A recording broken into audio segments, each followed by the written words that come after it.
I'd love to know the process that you go through in your writing. And I know it's probably different for every book, so maybe that's a bad question, but just kind of, I'd love to hear like how you do it, because it's so amazing to me. Thanks, dude. It is a very different process with each book. I will say the last book I wrote, Nevertheless, the Fish Are Dead and the Chair Is Broken,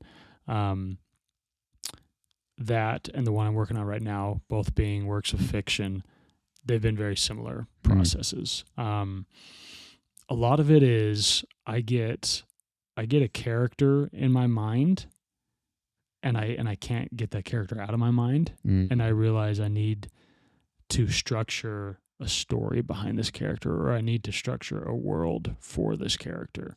And so my last book, it's funny, I was waiting tables.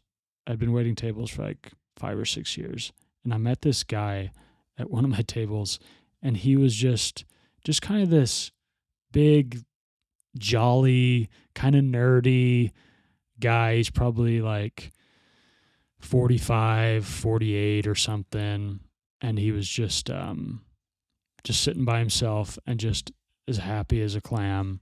And I remember thinking, like, I would love to just know his whole life story, right? Yeah. And I would love to know how he got to this point, Yeah. and his struggles and everything.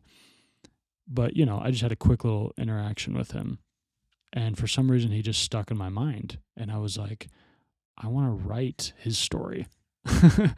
and then, so when I started thinking about his childhood, this kid popped in my head that I went to middle school with, and he was kind of a nerdy kid, and I always wondered what happened to him. You know? Yeah. And I always wondered what became of his life. He was such a kind of a peculiar kid, and he got bullied a little bit and was just kind of an odd kid. And I went to like 7th and 8th grade with him, and then he just, you know, he vanished. And I've tried looking him up on social media. He's nowhere to be found. Yeah.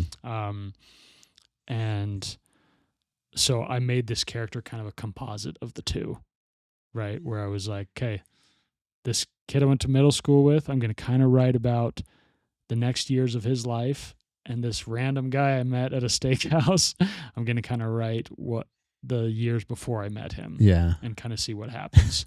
And unlike a lot of writers, like, I don't really plan out the plot and the chapters. I just kind of start writing and see where it goes. Wow. And you know, a lot of times in that process, I end up making notes and kind of making plans. But initially, like the book I'm working on right now, I didn't start with a character. I started with like a place.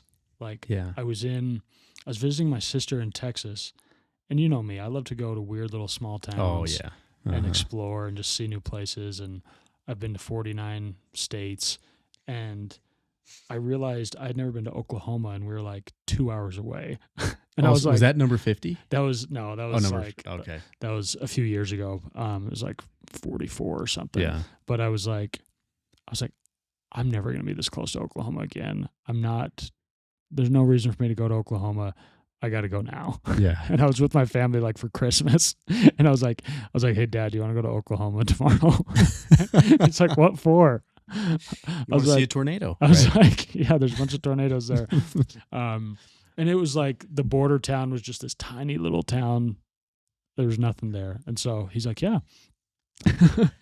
So we hop in the car the next day and just drive to Oklahoma and take some pictures, drive around. Wow. But I remember it was just kind of this little like rundown town, kind of, you know, some trailer parks and some abandoned buildings. And I just started thinking like I went to high school in a really small town, and I know there's some weird characters and some funny stories. But mine was a little predominantly LDS small town. Yeah. And so I think about these towns on the outskirts that, you know, struggle with a lot of opioid problems and sexual abuse and just lots of weird problems that kind of go hand in hand with poverty Yeah. usually. Mm-hmm. And I know you've spent some time, doing sales out in weird little Houston towns. But anyways, Austin. I just started thinking about this town. And so I just started writing about this town, and then characters just started popping up. And it's funny, I had this whole vision. This book I'm writing right now, I had this whole vision of what I wanted it to be. And I got about 50 pages in and realized that's not it. Wow. That's not it at all. But I was totally in love with what I had written. But I realized this was just a setup for something completely different. And it's such a cool, that's kind of how life is. Yeah. You write this story in your head, but then something completely different happens. But anyways, I'd written I wanted the story to be about this teenage girl and her family and her struggles in this small town. And then I realized this story isn't about her. Yeah. And it's weird, but it really just kind of came to me. It's the story is not about this girl, but the story becomes about her growing up, and she has a kid, and who that kid grows up to be. That's who the book is about. But it took me a while to get there. Wow. And so now, that's cool. I'm kind of writing the second half of the book about this guy and his story. It's a weird process because, and I've been writing this book for 3 years. Yeah. And I'm 60 pages in. Hey. That's 20 pages a year. You'll be finished when you're 60. Yeah. So yeah. Congratulations. So that's a weekend of journaling for you. Yeah. But after a breakup. But now I finally kind of have the direction I want it to go. But it's weird. I heard this writer say one time, somebody was asking him about his process, and he's like, yeah, once I have the characters figured out, everything else I write is really none of my business. Yeah. Yeah.